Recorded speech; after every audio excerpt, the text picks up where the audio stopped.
Hello प्यारे बच्चों, आई के ऑनलाइन क्लासेस में आपका स्वागत है। आज हम करने वाले हैं राजीव प्रकाशन के अनसॉल्व पेपर के सेट नंबर 3 को। हमारा पहला क्वेश्चन है बच्चों, जो पहला खंड है वो बहुविकल्पीय प्रश्न का है। तो पहला क्वेश्चन है बच्चों, यदि 26 कामा 156 का एलसीएम 156 है तो मासा यानी कि एचसीएफ का मान होगा। हमें बच्चों ये दो संख्याएं दिए गए हैं और उसका एलसीएम दिया गया 156 है, तो हमें मासा ज्ञात करना है। एलसीएम बच्चों दिया है 156 और दो संख्याएं दिए गए हैं। पहली संख्या बराबर दिया है 26 और दूसरी संख्या बराबर दिया है 156। तो हमें बच्चों मालूम है क्या, H C F into L C M बराबर होता है पहली संख्या गुणे दूसरी संख्या के। एच सी एफ हमें ज्ञात करना है, गुणे एल सी एम दिया है 156 बराबर पहली संख्या 26 गुणे दूसरी संख्या 156 दिया है। एच सी एफ बराबर हो गया 26 गुणे 156 बटे 156 आ गया। यहाँ पर गुणा कर रहा था, यहाँ पर आकर भाग करेगा तो 156 से 156 कट गया। एच सी एफ बराबर हो गया 26। तो हमारा बच्चों आ गया एच सी एफ 26। तो बच्चों एच सी एफ क्या हो गया 26। अगला क्वेश्चन है, निम्नलिखित में से कौन सा अभाज्य संख्याओं का एक युग्म है। अभाज्य का मतलब होता है जिनको और काट कर छोटा ना किया जा सके। तो बच्चों 14 किससे कट जाएगा, 2 से, और 2 से कट जाएगा, 7 से कट जाएगा, और 7 से ये भी कट जाएगा, 7 पाँचे 35 हो जाएगा। तो ये बच्चों हमारा अभाज्य नहीं हो सकता। 18 2 से कटेगा, लेकिन ये 25 और 5 से कटेगा, लेकिन 2 से नहीं कटेगा। तो बच्चों यहाँ पर क्या हो गया, ये 2 से नहीं ये अगर 2 से कट रहा तो ये नहीं 2 से कट रहा है, अगर ये 5 से कट रहा तो ये नहीं 5 से कट रहा है, इसलिए हमारा अभाज्य संख्या ये हो गया। ये बच्चों 31 है, तो 31 तियाँ बच्चों 93 होता है, तो ये हमारा अभाज्य संख्या तो नहीं होगा। ये बच्चों देखो 2 से ये भी कट जाएगा, ये भी कट जाएगा, इसलिए ये हमारा भाज्य संख्या नहीं होगा। ये बच्चों 7 से कट रहा था और ये बच्चों 7 से कट रहा था और 7 से ये भी कट रहा था, इसलिए ये भी हमारा अभाज्य संख्या नहीं होगा। लेकिन ये इसलिए अभाज्य संख्या हो गया, जिस संख्या से ये 18 कट रहा उसी संख्या से ये 25 नहीं कट रहा है, इसलिए ये अभाज्य संख्या हमारा हो गया। अगला क्वेश्चन है बच्चों, बिंदुओं 5, 0 और -12, 0 के बीच की दूरी ज्ञात कीजिए। हमें बच्चों इन दोनों बिंदुओं के बीच की दूरी ज्ञात करना है। तो पहला बिंदु दिया है बच्चों, हमें दो बिंदु दिए गए हैं, एक बिंदु ये है और एक बिंदु ये है। इस बिंदु का निर्देशांक दिया है 5, 0। इस बिंदु का निर्देशांक दिया है -12, 0। कहा इन दोनों बिंदुओं के बीच की दूरी ज्ञात करो। तो ए बी के बीच की दूरी का सूत्र क्या होगा, x2 - x1 का whole square plus y2 - y1 का होल स्क्वायर। इसे मान लो x1, इसे मान लो y1, इसे मान लो x2, इसे मान लो y2। तो ए बी बराबर हो गया रूट में x2 कितना है -12, तो ये आ गया -12 माइनस का x1 कितना है 5, तो माइनस का हो गया 5 प्लस का y2 0 माइनस y1 0 का स्क्वायर AB बराबर रूट में 12 माइनस का 12 और माइनस का 5 कितना हो जाएगा, कितना हो जाएगा बच्चों, 17। तो माइनस का 17 का वर्ग प्लस का इस 0 आ गया तो 0 का वर्ग AB बराबर हो गया रूट में माइनस का 17 का वर्ग कितना होगा बच्चों, 289 प्लस का, क्योंकि जब वर्ग होगा तो माइनस माइनस प्लस हो जाएगा। तो AB बराबर हो गया रूट में 289 का वर्गमूल कितना होगा बच्चों, 17। तो इन दोनों बिंदुओं के बीच की दूरी जो आ गया हमारा आ गया 17।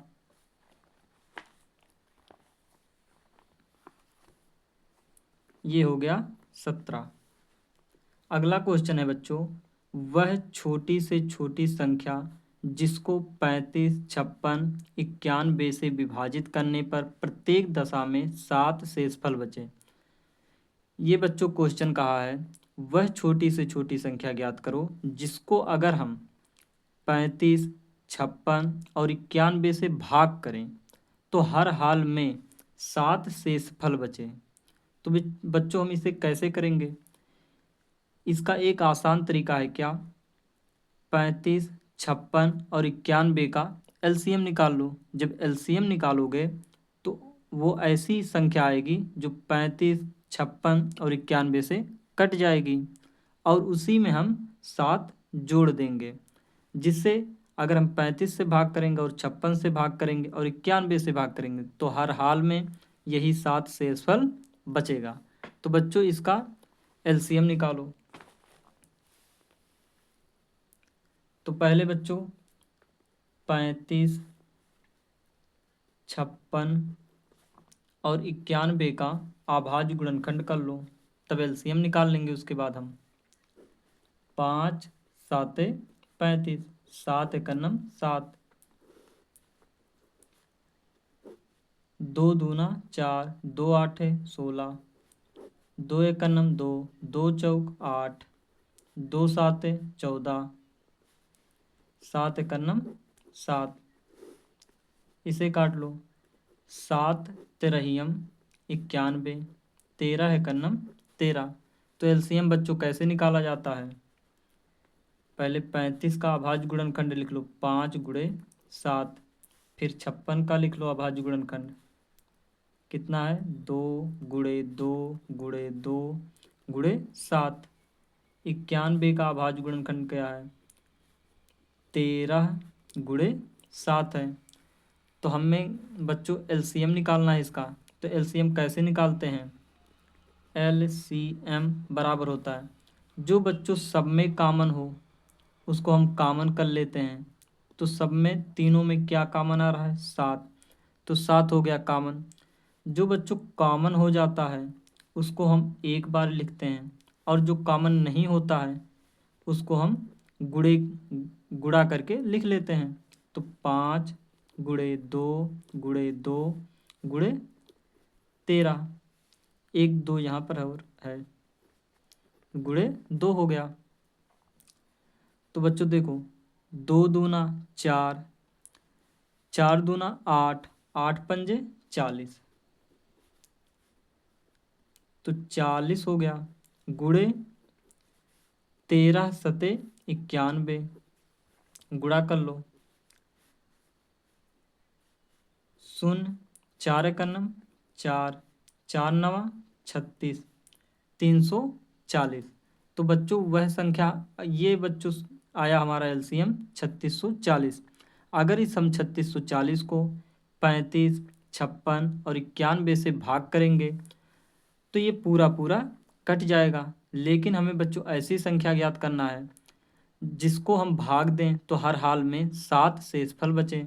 तो वह संख्या बराबर क्या हो जाएगा, वह संख्या बराबर हो जाएगा 3640 प्लस 7 जोड़ लो, कितना हो जाएगा 3670। 47। तो यही हमारा हो गया आंसर।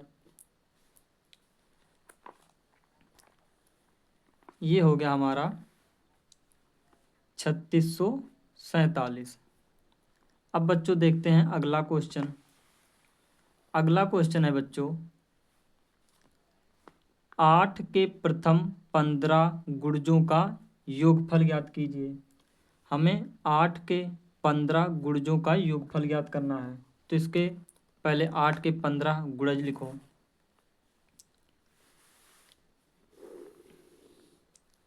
तो 8 के 15 गुणज क्या होंगे? पहला 8 हो गया, दूसरा 16, तीसरा 24, चौथा 32। ऐसे ऐसे कितना गुणज लिखना है बच्चों? हमें 15 गुणज लिखना है। तो बच्चों इसे ध्यान से देखो, जब हम इसको 8, 16, 24, 32 ऐसे लिखते जाएंगे तो ये बच्चों एक एपी बन जा रहा है, यानी कि ये समांतर श्रेणी बन जा रहा है, जिसका पहला पद 8 है। और सार्व अंतर देखो, सब में 8 का अंतर हो रहा है। 8 यहाँ पर अंतर है, 8 यहाँ पर अंतर है, 8 यहाँ पर अंतर है। तो ये समांतर श्रेणी हमारा बन गया।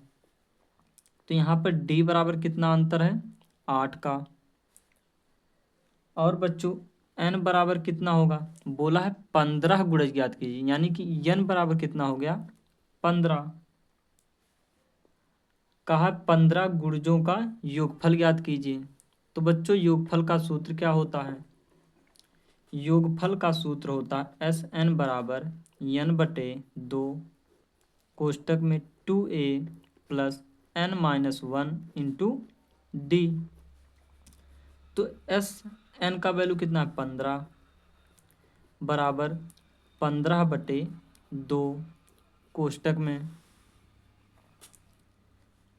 2a। ए का वैल्यू कितना है बच्चों? 8। तो 2 गुणे 8 प्लस का n 15 माइनस 1 इंटू डी का वैल्यू 8। तो ये हो गया एस 15 बराबर 15 बटे 2 कोष्टक में 8 दूना 16, 15 में से 1 गया 14, 14 गुणे 8 हो गया। तो एस 15 बराबर 15 बटे 2 कोष्टक में 16 प्लस 14 अट्ठे कितना हो जाएगा बच्चों? 112। तो एस 15 बराबर हो गया 15 बटे 2 गुणे, इसे जोड़ लो तो 2 और 6 8, 6 1 1 2, 128 हो गया। भाग करो 2 से, 2 छक 12, 2 चौक 8, गुणा कर लो बच्चों। 15 चौक के 60 के शून्य हासिल 6, 15 छक्का 90, 90 6 96। तो 8 के प्रथम 15 गुणजों का योगफल हो गया 960। अब बच्चों देखते हैं अगला क्वेश्चन। अगला क्वेश्चन है बच्चों, यदि द्विघात समीकरण एक्स स्क्वायर, ये हमारा आंसर हो गया है। अगला क्वेश्चन है बच्चों, यदि द्विघात समीकरण x square plus 2x minus P बराबर 0 का एक मूल -2 हो तो p का मान ज्ञात कीजिए। बच्चों इस द्विघात समीकरण का एक मूल दिया है -2, यानी कि ये बच्चों x का एक वैल्यू दे दिया है और हमें p का वैल्यू ज्ञात करना है। तो जहाँ जहाँ x है वहाँ वहाँ हम क्या लिख लेंगे? -2 और p का वैल्यू ज्ञात कर लेंगे। तो बच्चों दिया गया है एक्स स्क्वायर प्लस का 2x माइनस का p बराबर 0। बोला है x का एक मान यानी कि एक मूल माइनस का 2 है, तो जहाँ जहाँ x है वहाँ पर हम -2 लिख लेंगे। -2 का वर्ग प्लस 2 गुणे -2 माइनस p बराबर 0। तो -2 का वर्ग 4, 2 दूना 4, माइनस का p बराबर 0। तो 4 माइनस के 4 से प्लस का 4 कट गया, तो माइनस का p बराबर आ गया 0। तो बच्चों माइनस को उधर भेज दो, p बराबर हो गया -0। तो -0 तो माने कुछ नहीं होता है, तो इससे बढ़िया है प्लस का ही 0 लिख लो। p बराबर आ गया 0।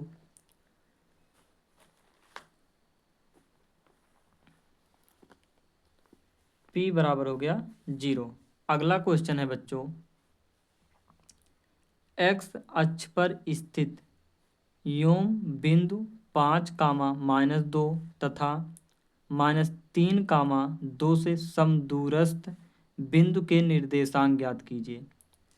हमें बच्चों इन दोनों बिंदुओं से समदूरस्थ एक ऐसा बिंदु ज्ञात करना है जो x अक्ष पर स्थित हो। तो देखो बच्चों कैसे करेंगे। दो बिंदु दिए गए हैं बच्चों, एक बिंदु ये दिया है और एक बिंदु ये दिया है। ये बिंदु दिया है 5 -2 और ये बिंदु दिया है -3 2। बोला है एक ऐसा बिंदु के निर्देशांक ज्ञात कीजिए जो इन और इन दोनों बिंदुओं से समान दूरी पर स्थित हो, यानी कि समदूरस्थ का मतलब हो गया समान दूरी पर। तो इसको मान लिया हमने P, और बोला है x अक्ष पर स्थित है। तो कोई भी बिंदु जब x अक्ष पर होगा तो उसका y निर्देशांक 0 होगा। इसे मान लो A, इसे मान लो B। तो बच्चों देखो यहाँ से लेकर यहाँ तक की दूरी समान है और यहाँ से लेकर यहाँ तक की दूरी समान है, क्योंकि प्रश्न में कहा है ये बिंदु इन दोनों बिंदुओं से समदूरस्थ है, यानी कि समान दूरी पर है। तो यानी कि AP की दूरी बराबर है BP की दूरी के। तो दोनों बिंदुओं की दूरी निकालो बच्चों। तो रूट में x2 - x1 का whole square plus y2 - y1 का होल स्क्वायर बराबर होगा रूट में x2 - x1 का whole square plus y2 - y1 का होल स्क्वायर।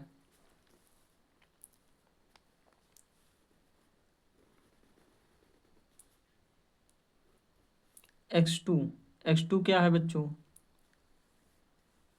x2 पहले हम AP के लिए निकाल रहे हैं, तो AP के लिए तो x2 क्या होगा? x माइनस x1 क्या होगा? ये 5 का स्क्वायर प्लस y2 - y1 क्या होगा? 0 माइनस y1 क्या होगा? -2, तो माइनस माइनस प्लस का 2 हो गया का स्क्वायर रूट में x2। अब हम इन BP के लिए दूरी निकाल रहे हैं, यहाँ से यहाँ तक की दूरी। तो x2 हमारा क्या होगा? -3 माइनस का x1 x है का स्क्वायर प्लस का y2 कितना है? 2 माइनस y1 कितना है? 0 का स्क्वायर। अब बच्चों देखो इधर भी रूट है इधर भी रूट है, तो दोनों तरफ वर्ग कर दो। तो जब दोनों तरफ वर्ग करेंगे तो इस रूट से ये रूट कट गया, तो यहाँ पर हो गया x - 5 का होल स्क्वायर प्लस 0 + 2 2 ही हो जाएगा का वर्ग बराबर -3 माइनस का x का होल स्क्वायर प्लस का 2 का वर्ग। तो बच्चों इसका वर्ग खोल लो, तो ये हो गया x का स्क्वायर प्लस 25 माइनस का 10x प्लस का 2 2 का वर्ग 4 हो जाएगा, बराबर 3 का -3 का वर्ग 9 प्लस का एक्स स्क्वायर प्लस का 3 दूना 6x प्लस का 4। तो 4 से ये 4 कट गया, एक्स स्क्वायर से यह एक्स स्क्वायर कट गया, कितना बचा? एक्स वाले को इधर ले आओ, तो माइनस का 10x माइनस का 6x बराबर 25 को इधर भेजो, तो 9 माइनस 25, तो माइनस का 16x बराबर माइनस का 16, माइनस से माइनस कट गया, x बराबर आ गया 16/16, कट गया, x बराबर आ गया 1। तो उस बिंदु का निर्देशांक क्या है बच्चों? तो बिंदु का निर्देशांक P बिंदु कितना है बच्चों? x का वैल्यू 1 आ गया है और y निर्देशांक क्या था? 0। तो ये बच्चों हमारा हो गया 1, 0। अगला क्वेश्चन है बच्चों, समीकरण 2x² माइनस 5x प्लस 4 बराबर 0 के मूलों की प्राकृत होगी। हमें बच्चों इसके मूलों की प्राकृत ज्ञात करना है। तो कैसे ज्ञात करेंगे बच्चों? विविधकर निकाल करके। तो विविधकर का सूत्र क्या होता है बच्चों? पहले समीकरण क्या दिया है? 2x² माइनस का 5x प्लस का 4 बराबर 0। तो इसका विविधकर का सूत्र क्या होता है? b² minus 4ac। तो यहाँ से a b c का वैल्यू निकाल लो। a बराबर क्या होगा? x² का गुणांक 2, b बराबर क्या होगा? x का गुणांक -5, c बराबर क्या होगा? 4। तो b का वैल्यू कितना? -5 का वर्ग -4 गुणे a 2 है, गुणे c 4, 5 का वर्ग 25 माइनस का 4 दूना 8, 8 चौक 32, घटा लो। तो प्लस का 25 माइनस का 32, तो यहाँ पर माइनस का 32 बड़ा है, तो घटा लो 32 में से, 12 में से 5 जाएगा 7, कितना बच्चा बच्चों? -7। यहाँ पर बच्चों जो विविधकर आया हमारा, वो हमारा 0 से छोटा आ गया है। जब बच्चों विविधकर 0 से छोटा होता है तब कोई वास्तविक मूल नहीं होता है।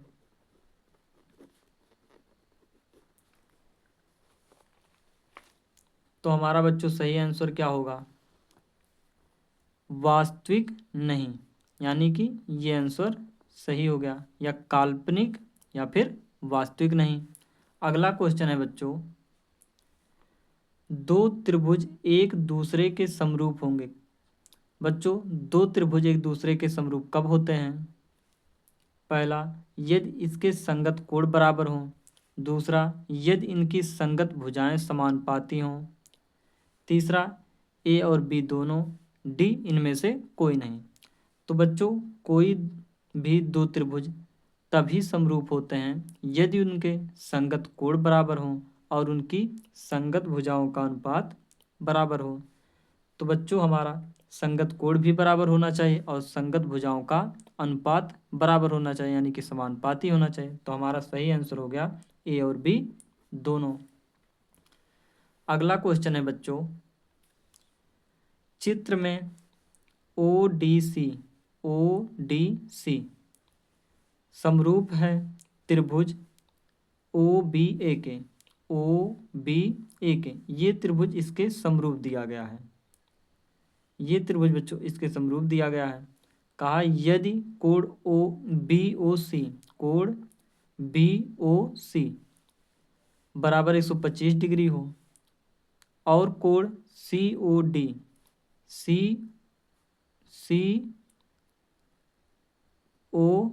ये कोण 70 डिग्री हो तो कोण ओ ए बी ज्ञात कीजिए। कोण ओ ए बी, ये कोण हमसे पूछा है बच्चों। तो ये कोण कैसे निकालेंगे बच्चों? एक रेखा पर कितने डिग्री का कोण बनता है? किसी भी रेखा पर कितने डिग्री का कोण बनता है? 180 डिग्री का। जब ये इतना बच्चों 125 है तो ये कितना होगा? 180 में से 125 घटाएंगे तो 180 में से 125 घटाएंगे कितना आ जाएगा? 55 डिग्री। ये बच्चों जब 55 डिग्री है तो ये कितना होगा? किसी भी त्रिभुज के तीनों अंतःकोणों का योग कितना होता है बच्चों? किसी भी त्रिभुज के तीनों अंतःकोणों का योग कितना होता है? कितना होता है बच्चों? 180 डिग्री। तो ये कोण 70 है, ये कोण 55 है, तो ये कोण कितना होगा? इन दोनों कोण को जोड़ लो, कितने हो जाएंगे? 125। 180 में से 125 को घटा दो तो हमें ये कोण मिल जाएगा। तो ये कोण कितना मिल गया बच्चों? 180 में से 125 जाएगा 55 डिग्री। तो ये भी कोण हो गया हमारा 55 डिग्री। हमें ये कोण निकालना है तो बच्चों देखो कैसे निकालेंगे।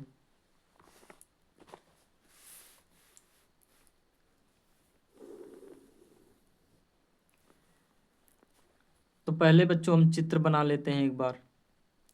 तो बच्चों ये कोण हमारा 55 डिग्री आया है, ये भी 55 डिग्री आया है। हमें ये कोण ज्ञात करना है। ये दोनों त्रिभुज हमें दिए हैं समरूप, तो इनका हम उपयोग कर लेते हैं। दिया है त्रिभुज ओ डी सी, त्रिभुज ओ डी सी समरूप है त्रिभुज ओ बी ए के। जब बच्चों कोई भी दो त्रिभुज समरूप होते हैं तो उनके संगत कोण बराबर होते हैं।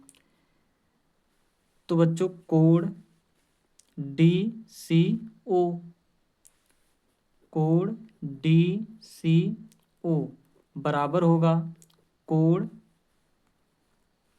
डी सी ओ, तो कोण बी ए ओ, कोण ओ ए बी। तो बच्चों ये कोण दोनों बराबर होंगे। तो ये कोण कितना है? 55 डिग्री अभी हम निकाले हैं, 55 डिग्री आया है, बराबर हो गया कोण ओ ए बी के। तो कोण ओ ए बी कितना हो गया? 55 डिग्री। अब बच्चों देखते हैं अगला क्वेश्चन। अगला क्वेश्चन है यदि साइन थीटा बराबर कॉस थीटा हो और जो थीटा है 0 हो या 0 से बड़ा हो या फिर 90 या 90 से छोटा हो तो थीटा का मान ज्ञात कीजिए। हमें दिया है बच्चों साइन थीटा बराबर कॉस थीटा और हमें थीटा का वैल्यू ज्ञात करना है। तो साइन थीटा बराबर कॉस थीटा को हम क्या लिख सकते हैं? Sine 90 minus theta. तो साइन 90 माइनस थीटा बराबर क्या होता है बच्चों? साइन 90 माइनस थीटा बराबर होता है कॉस थीटा। तो बच्चों साइन से साइन कट गया, बचा क्या? थीटा बराबर 90 माइनस थीटा। तो थीटा को इधर ले आओ, तो थीटा प्लस थीटा बराबर हो गया 90 degree. Theta plus theta 2 theta बराबर 90 डिग्री। थीटा बराबर हो गया 90/2। तो थीटा बराबर आ गया 45 दूना 90।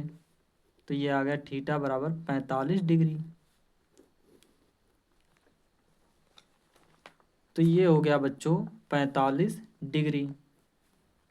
अगला क्वेश्चन है बच्चों साइन 15 डिग्री बटे कॉस 75 डिग्री का मान होगा। साइन 15 डिग्री, साइन 15 डिग्री बटे कॉस 75 डिग्री, इसका हमें मान ज्ञात करना है। तो साइन 15 डिग्री को हम बच्चों क्या लिख सकते हैं? क्या लिख सकते हैं बच्चों? Sine 90 minus 75 degree. क्यों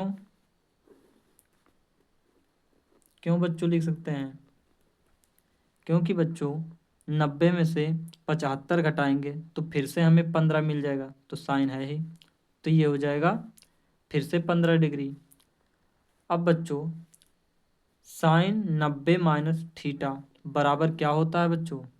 साइन 90 माइनस थीटा बराबर होता है कॉस थीटा के। तो कॉस थीटा, थीटा का वैल्यू कितना है 75 बटे कॉस 75, इससे ये कट गया, बराबर कितना आ गया बच्चों? 1। ये हमारा हो गया सही आंसर। तो इसका वैल्यू हो गया, इसका मान हो गया 1। अगला क्वेश्चन है बच्चों, sine theta minus cos theta बराबर 0, तो साइन पर 4 थीटा प्लस कॉस पर 4 थीटा का मान होगा। हमें बच्चों ये दिया गया है और इसका वैल्यू हमें ज्ञात करना है। तो देखो बच्चों कैसे करेंगे। हमें बच्चों दिया गया है sine theta minus cos theta बराबर 0, कहा है साइन पर 4 थीटा प्लस कॉस पर 4 थीटा का मान ज्ञात कीजिए।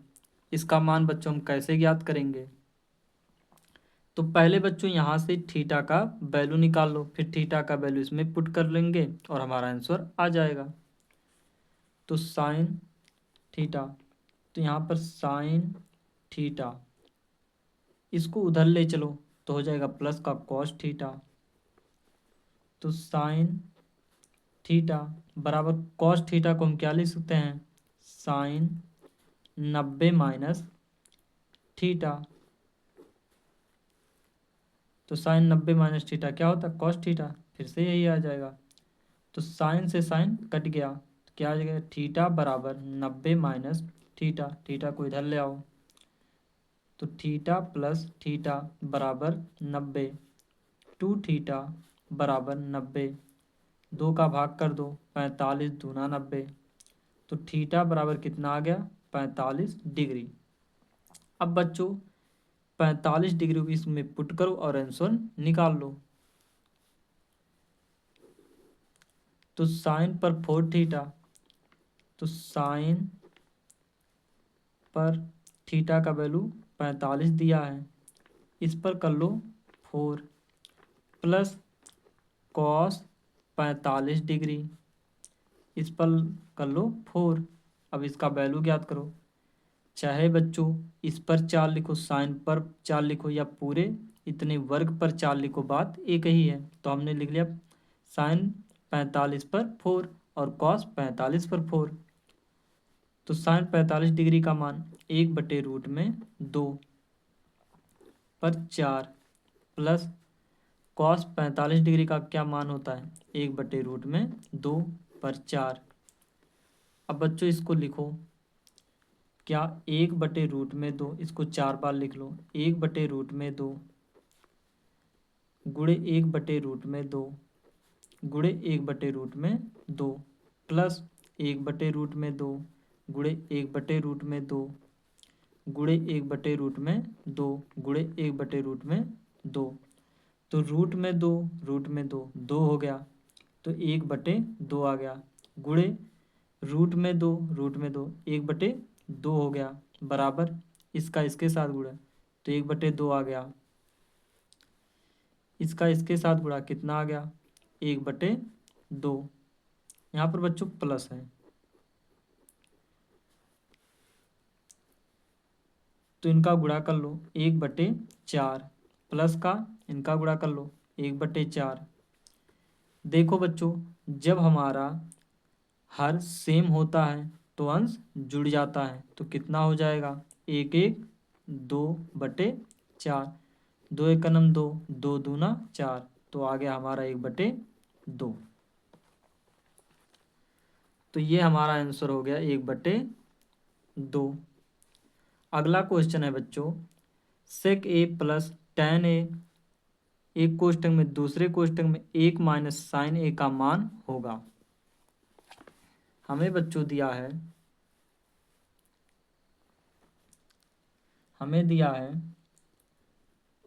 सेक ए प्लस tan ए एक कोष्टक में दूसरे कोष्टक में 1 माइनस साइन ए। तो सेक ए को हम क्या लिख सकते हैं, 1/cos ए प्लस tan ए को क्या लिख सकते हैं, साइन ए बटे कॉस ए। एक कोष्टक में दूसरे कोष्टक में 1 माइनस साइन ए। तो इन दोनों का एलसीएम ले लो, कितना हो जाएगा एलसीएम, कॉस ए। तो यहाँ पर आ गया, कॉस से इसमें भाग दिया जाएगा 1 प्लस इसका इसमें भाग दिया जाएगा साइन ए का वर्ग 1 माइनस साइन ए। तो बच्चों यहाँ पर है 1 प्लस साइन है, यहाँ पर है 1 माइनस साइन है। तो एक कोष्टक में ए प्लस बी, दूसरे कोष्टक में ए माइनस बी।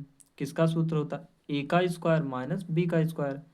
तो ये हमारा है ए और ये हमारा है बी। तो ए का वर्ग 1 का वर्ग माइनस बी का स्क्वायर ए हो गया बटे कॉस ए। तो 1 का स्क्वायर माइनस साइन स्क्वायर ए किसके बराबर होता है बच्चों, चूंकि साइन स्क्वायर ए प्लस कॉस स्क्वायर ए बराबर होता है 1 के। तो यहाँ से बच्चों साइन स्क्वायर ए कॉस स्क्वायर ए को उधर ले चलो, तो 1 माइनस कॉस स्क्वायर ए आ गया। तो बच्चों 1 का स्क्वायर माइनस कॉस स्क्वायर ए बराबर कितना होता है, साइन ए के। तो इसी प्रकार यहाँ पर दिया 1 माइनस साइन स्क्वायर ए। तो अगर हम इसको पक्षांतर कर दें उधर तो क्या हो जाएगा, कॉस स्क्वायर ए बराबर 1 माइनस साइन स्क्वायर ए के। तो 1 का स्क्वायर माइनस साइन स्क्वायर ए किसके बराबर हो गया, कॉस ए के। तो इसकी जगह पर क्या आ जाएगा, कॉस स्क्वायर ए बटे कॉस ए। एक कॉस ए से एक कॉस ए कट गया, आ गया कितना, कॉस ए। यही हमारा आंसर हो गया। तो ये आ गया कॉस ए। अगला क्वेश्चन है बच्चों, चित्र में बिंदु ओ का बिंदु ए तथा पी से देखने पर अवनमन कोण की माप क्या होगी। तो ये बच्चों हमें चित्र दिया गया है, इसी चित्र को हमें देखकर बताना है। तो ये बच्चों पहले हम चित्र बना लेते हैं। हमें बच्चों बिंदु ओ के अवनमन कोण ज्ञात करना है। तो अवनमन कोण क्या होता है बच्चों, जो यहाँ ऊपर से जब नीचे देखा जाता है तो उसे अवनमन कोण कहते हैं। तो बच्चों अवनमन कोण कैसे निकालेंगे, तो पहले हमें ये कोण निकालना पड़ेगा, यही कोण निकालना पड़ेगा क्योंकि हमसे अवनमन कोण पूछा है। तो बच्चों ये कोण कैसे निकलेगा, ये बच्चों 45 डिग्री है, तो ये भी कोण कितना होगा, 45 डिग्री। क्यों, क्योंकि बच्चों यह एक रेखा है और ये भी एक रेखा है, तो ये दोनों समांतर रेखा बन जा रहे हैं। तो समांतर रेखा बन गए तो ये एकांतर कोण से ये दोनों बराबर हो जाएंगे। यह कोण कितना है, यहाँ पर ध्यान से देखो बच्चों, ये पूरा कितना बन रहा है, 90 डिग्री का। तो ये इतना 90 डिग्री है, तो ये इतना कितना होगा, 90 में से 60 को घटा दो, कितना आ जाएगा, 30 डिग्री। ये हमारा हो गया 30 डिग्री। तो आंसर क्या हो जाएगा बच्चों, 45 डिग्री कामा 30 डिग्री। ये हमारा हो गया आंसर। अब बच्चों देखते हैं अगला क्वेश्चन। अगला क्वेश्चन कहा है बच्चों, ये हो गया 45 और 30। अगला क्वेश्चन है, किसी त्रिभुज ए बी सी में कोण सी और tan ए, कोण सी और tan ए बराबर 1/√3 है। तो sign A cos B plus cos A sine B का मान होगा। हमें बच्चों sign A cos B plus cos A sine B का वैल्यू ज्ञात करना है। तो देखो बच्चों कैसे करेंगे। यहाँ पर बच्चों थोड़ा सा मिस प्रिंटिंग हो गया है। कहा है त्रिभुज ए बी सी में कोण सी 90 डिग्री यानी कि समकोण हो और tan ए इतना हो, तो ये इसका वैल्यू हमें ज्ञात करना है। तो बच्चों पहले एक त्रिभुज बनाओ। ये हमारा एक त्रिभुज हो गया। बोला है त्रिभुज ए बी सी में सी कोण समकोण है, तो इसे मान लो ए और इसे मान लो बी। ये हमारा 90 डिग्री है। तो दिया है बच्चों tan ए बराबर 1/2। तो tan ए यानी कि इसका वैल्यू दिया है, तो tan ए ये होगा। तो tan में कौन कौन सी भुजा होती है? लंब बटे आधार। तो लंब 1 है, आधार रूट में 3 है। हमें बच्चों ये चीज़ दिया गया है tan ए बराबर 1/√3। हमें बच्चों ज्ञात करना है, क्या ज्ञात करना है बच्चों? Sign A cos B plus cos A sine B, इसका वैल्यू ज्ञात करना है। तो ये बच्चों कब निकलेगा? जब हम कॉस बी ज्ञात कर लें और साइन बी ज्ञात कर लें। तो यानी कि ये थीटा का वैल्यू हमें ज्ञात करना है। तो बच्चों इसको ज्ञात करने के लिए पहले हमें ये भुजा भी होना चाहिए। तो ये भुजा कितना होगा बच्चों? ये हमारा हो गया लंब, ये हो गया हमारा आधार। तो पाइथागोरस प्रमेय से ये भी भुजा निकाल लो। तो पाइथागोरस प्रमेय से क्या होगा? कर्ण का स्क्वायर बराबर होगा लंब का स्क्वायर प्लस आधार का स्क्वायर। तो कर्ण का स्क्वायर बराबर लंब कितना है? 1। 1 का वर्ग 1 ही होगा। आधार का वर्ग रूट में 3 का वर्ग क्या हो जाएगा? 3। तो के स्क्वायर बराबर आ गया 4। तो के बराबर कितना हो गया? 2। ये भुजा हमारा है 2। तो साइन ए बराबर क्या होगा?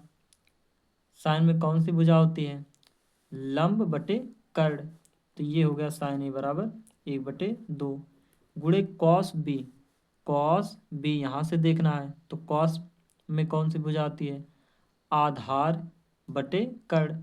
तो आधार हमारा ये है, तो 1/कर्ण क्या है? 2 प्लस कॉस ए ये। तो कॉस में कौन कौन सी भुजा आती है? आधार ये हो गया अब हमारा बटे कर्ण ये हो गया रूट में 3/2 गुणे साइन बी। तो साइन बी ये हो गया। साइन में कौन कौन सी भुजा आती है? लंब बटे कर्ण रूट में 3/2 गुणा कर लो बच्चों 1/4 प्लस रूट में 3 कितना हो गया? 3/4 गुणा कर लो 2 दूना 4 हो गया। तो हर हमारा सेम है तो ऊपर वाला जुड़ जाएगा। तो 3 1 4/4, 4 से 4 कट गया, कितना आ गया बच्चों? 1 आंसर। एक ये हमारा हो गया आंसर। ये एक हो गया आंसर। अगला क्वेश्चन है बच्चों, एक घड़ी की मिनट की सुई 8 सेंटीमीटर लंबी है। एक घड़ी है जिसकी मिनट की सुई 8 सेंटीमीटर लंबी है। एक मिनट में मिनट की सुई द्वारा बनाए गए त्रिज्य खंड का क्षेत्रफल ज्ञात करना है। बोला है बच्चों एक मिनट में मिनट की सुई द्वारा बनाए गए त्रिज्य खंड का क्षेत्रफल ज्ञात कीजिए। तो बच्चों ये मान लो एक घड़ी है, ये वाली मिनट की सुई है। तो बच्चों ये हमें बताना है यहाँ से लेकर इसके बीच में ये कितना क्षेत्रफल बन रहा है। तो त्रिज्य खंड का क्षेत्रफल ज्ञात करने के लिए सूत्र क्या होता है? θ/360 गुणे पाई आर स्क्वायर, यानी कि हमें थीटा का वैल्यू भी निकालना पड़ेगा। तो यहाँ पर त्रिज्या क्या दिया है बच्चों? त्रिज्या बराबर हमें दे दिया है r सेंटीमीटर। तो बच्चों कोण कैसे निकालेंगे? चूंकि मिनट की सुई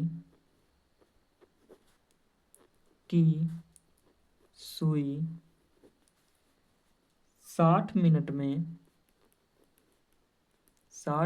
में 360 डिग्री का कोण बनाता है। इसलिए बच्चों 1 मिनट में सुई कितने डिग्री का कोण बनाएगा? 36/60। 0 से 0 कट गया, 6 छक 36। तो कितने डिग्री का कोण बनाएगा बच्चों? 6 डिग्री का। तो हमें त्रिज्य खंड का क्षेत्रफल ज्ञात करना है। तो त्रिज्य खंड का क्षेत्रफल, त्रिज्य खंड का क्षेत्रफल का सूत्र क्या होता है बच्चों? θ/360 गुणे पाई r²। तो थीटा का वैल्यू 6 आया है, तो 6/360 गुणे पाई का वैल्यू कितना होता है? पाई का वैल्यू रखो ही मत, क्योंकि जब आर का वैल्यू नहीं है तो पाई का वैल्यू रख कर क्या करोगे? तो 6 6 6 छक 36। तो ये कितना आ गया बच्चों? इसका इसके साथ गुणा कर लो, तो पाई r²/60। तो त्रिज्य खंड का क्षेत्रफल हो गया पाई r² 60 सेंटीमीटर स्क्वायर। तो ये बच्चों हमारा आ गया πr²/60। अगला क्वेश्चन है बच्चों, 1/2 सेंटीमीटर व्यास वाले किसी ठोस अर्धगोले का संपूर्ण पृष्ठीय क्षेत्रफल होगा। बच्चों अर्धगोले का व्यास दिया 1/2, और इसी अर्धगोले का हमें संपूर्ण पृष्ठीय क्षेत्रफल ज्ञात करना है। तो बच्चों अर्धगोले की यहाँ से त्रिज्या निकाल लो। तो अर्धगोले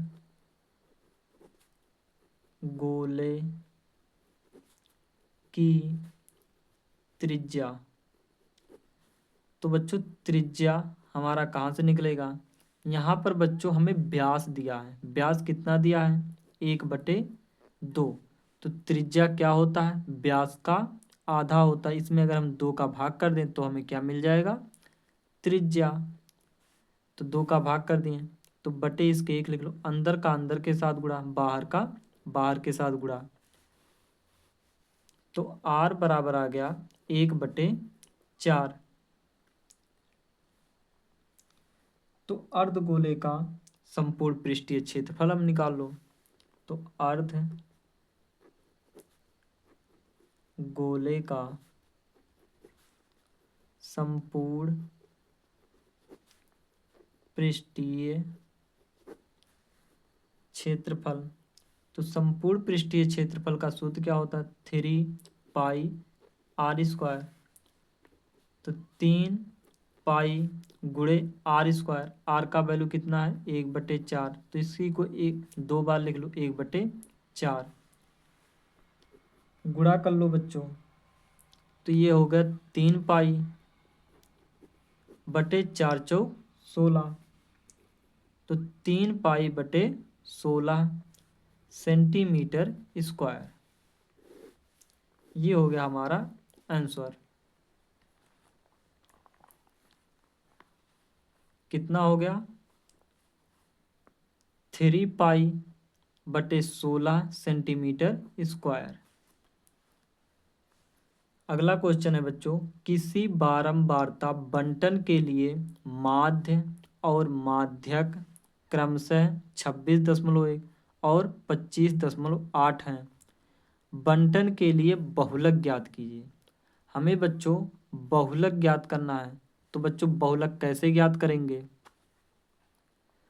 तो बहुलक माध्य और माध्यिका में संबंध क्या होता है बच्चों? संबंध होता है बच्चों 3 माध्यक बराबर होता है दो माध्य प्लस बहुलक के,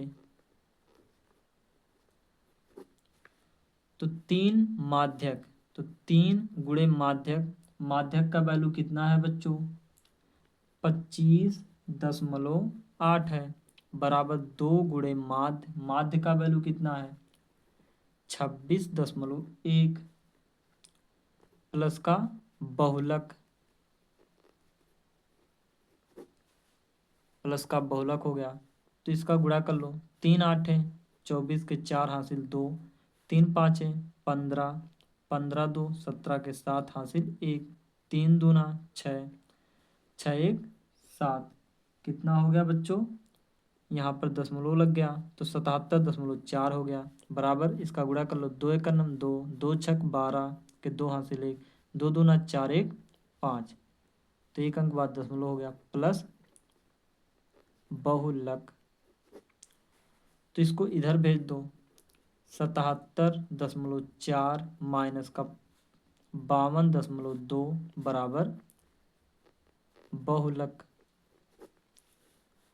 तो घटा लो बच्चों, 4 में से 2 जाएगा 2, 7 में से 5 जाएगा, 7 में से 2 जाएगा, कितना हो जाएगा 5, 7 में से 5 जाएगा 2, तो ये हमारा बहुलक बराबर आ गया, बहुलक बराबर कितना आ गया बच्चों 25.2, यही हमारा हो गया आंसर। अगला क्वेश्चन है बच्चों,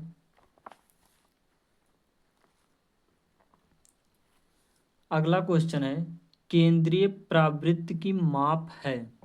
हमें बच्चों केंद्रीय प्रावृत्त की माप क्या होता है, बारंबारता, क्या बच्चों केंद्रीय प्रवृत्त होता है, नहीं, केंद्रीय प्रवृत्त का मतलब जो केंद्र का वैल्यू देता है, यानी कि मध्य का वैल्यू देता है, तो मध्य का वैल्यू क्या देता है, ये समांतर माध्य देता है, यहाँ पर समांतर माध्य होगा, माध्य देता है और माध्यक भी देता है, तो बच्चों हमारा सही आंसर क्या हो गया, ए और बी, बी और सी दोनों, तो ये हो गया हमारा आंसर, क्योंकि बच्चों केंद्रीय प्रवृत्त की माप बारंबारता नहीं देता है, कौन देता है, माध्य और माध्यक देता है। तो बच्चों आज इतना ही, कल करेंगे बच्चों हम खंड बा। अगर बच्चों वीडियो अच्छा लगा हो तो लाइक सब्सक्राइब कमेंट जरूर करें। Thank you.